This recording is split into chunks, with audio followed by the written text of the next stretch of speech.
පස්මරුන් සහ දසබිම්බර මාරසෙනග තම පාරමිතා බලයෙන් පරදවන්නට යෙදුණු ඒ මහා පුරුෂයාණන් වහන්සේගේ උතුම් ගුණවර්ණ.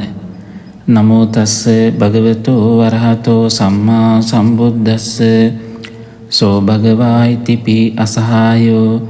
ඒ භාග්‍යවත් බුදුරජාණන් වහන්සේ මෙසේද අසහායෝ නම් වෙනසේක. සහායෙක් නැත්තේ යමෙකුටද හෙතෙම අසහාය නම් වන බවයි ධර්මයේ සඳහන් වන්නේ. අප මහා බෝසතාණන් වහන්සේට පස්මරුන් පරදවන්නට, දසබිම්බර මාරසේනාව පරාජය කරන්නට සහාය පිණිස කිසිවෙකු සිටියේ නැහැ. එකම සහාය පිණිස වූයේ අප මහා බෝසතාණන් වහන්සේ සසර පුරුදු කරන්නට යෙදුණා වූ උතුම් පාරමිතා බලයමයි.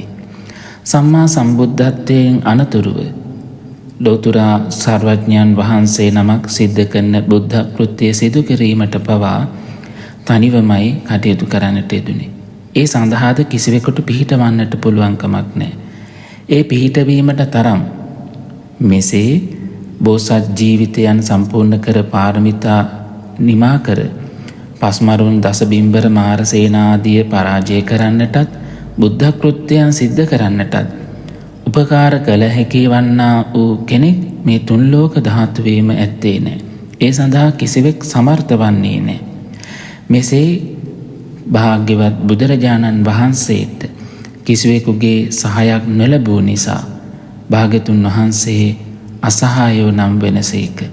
සාදු සාදු අසහායෝ නම් ගුණයෙන් සමන්නාගත සම්මා සම්බුදුරජාණන් වහන්සේට අප සැමගේ උත්තමාංග නමස්කාරය වේවා. සම්බුදු ගුණ සුවඳින් සැමසිත නිවී සැනසේවා. සාදු සාදු සාදු.